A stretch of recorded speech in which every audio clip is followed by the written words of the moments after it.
Por unanimidade, a Comissão de Anistia do Ministério dos Direitos Humanos aprovou nesta quinta-feira o requerimento enviado pela ex-presidenta Dilma Rousseff, em razão das práticas de torturas a qual fora submetida durante o regime militar no Brasil. A presidente da comissão, Ana Maria Lima de Oliveira, fez um pedido de perdão formal a Dilma em nome do Estado brasileiro, que vai indenizá-la em 100 mil pelo crime de violação dos direitos humanos.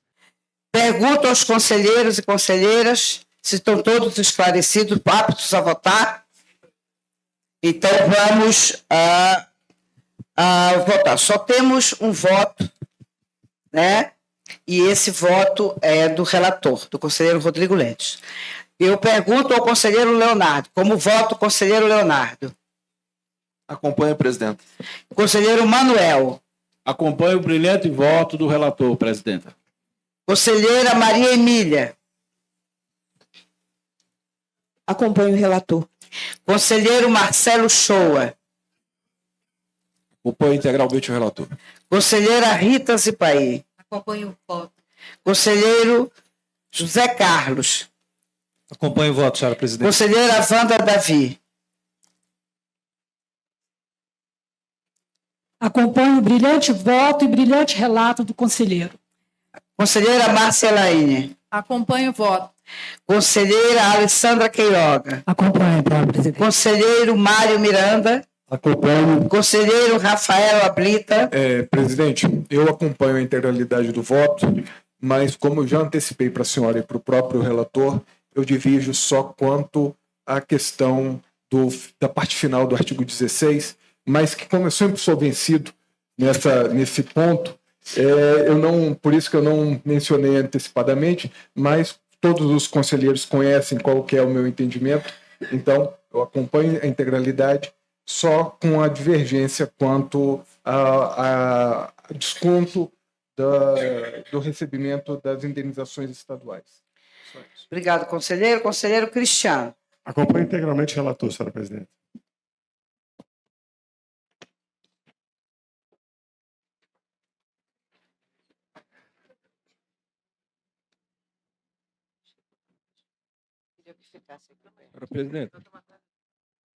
Senhora presidenta, eu posso levar aí um bordado que o coletivo de mulheres com Dilmas do Ceará enviou à presidenta Dilma?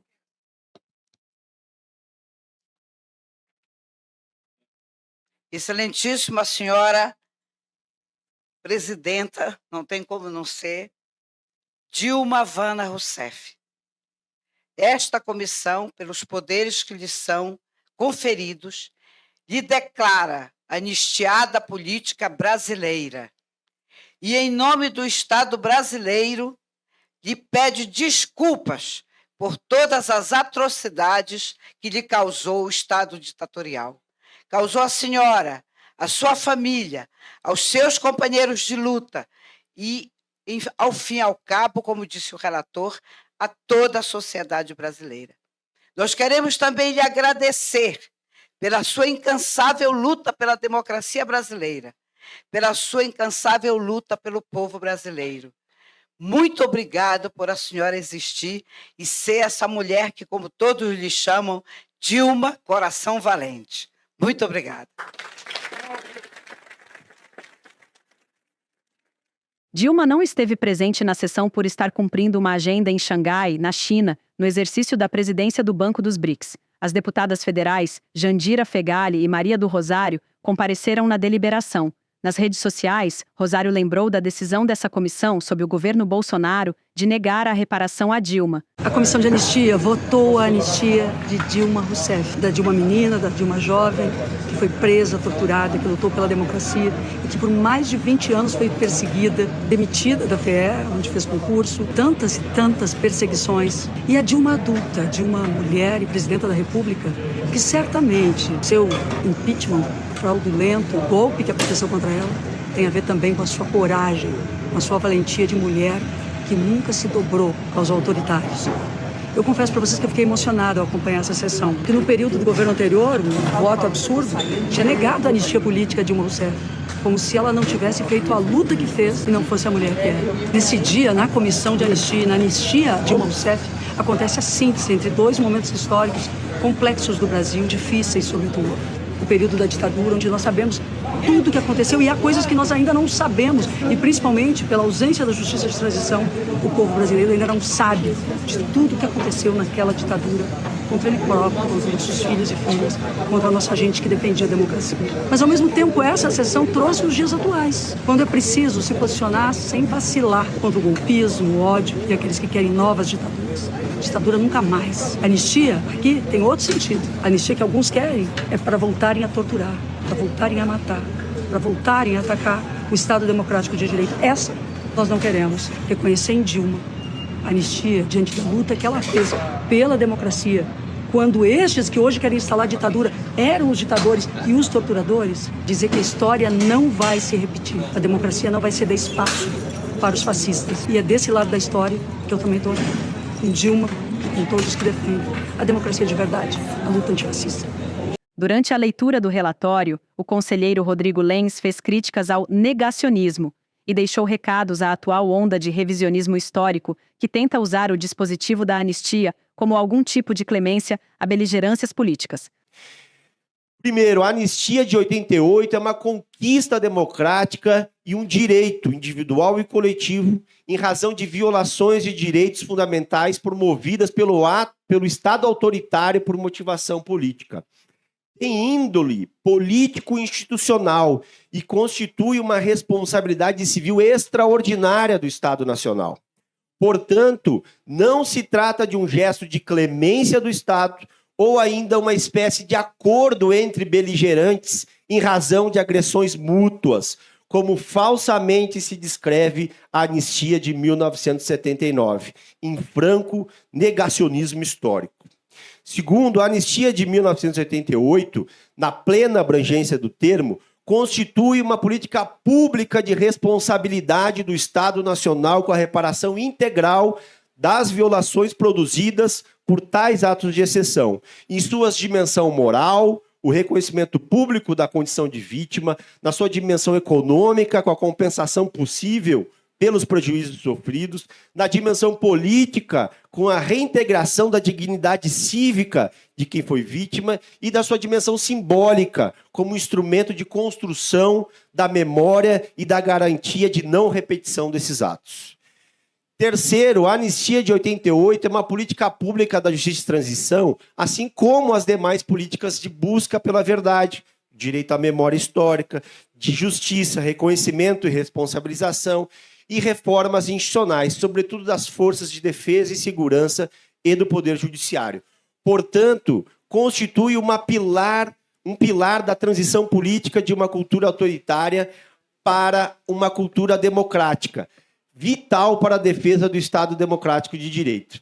Lenz também fez uma leitura sobre os relatos de tortura descritos pela ex-presidenta Dilma. Lá me jogaram numa cela, onde fiquei em absoluto isolamento, mantendo contato apenas com os meus torturadores e recebendo uma vez por dia e em horários desencontrados refeições entregues por um carcereiro, que também me conduzia ao banheiro quando conseguia andar.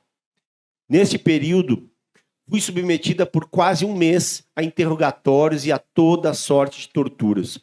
Embora já formalmente denunciada, fui, pois, de forma ilegal, entregue às forças policiais do Estado de Minas Gerais. O objetivo das sevícias e torturas que ocorreram nessa ocasião consistia em descobrir, a qualquer custo, quais os supostos agentes que a organização da qual eu fazia parte possuía na Polícia Mineira ou no Exército, com os quais o DOPS de Minas Gerais estava convencido que mantínhamos contato. A convicção de que havia traidores no meio policial militar explicava a violência dos interrogatórios e a intensidade das torturas, que sem cessar intercalaram ao longo do dia pau de arara, afogamento, choques elétricos, palmatória, pau de arara, num rodízio infernal. E, em alguns momentos, o horror da simultaneidade de todas essas sevícias.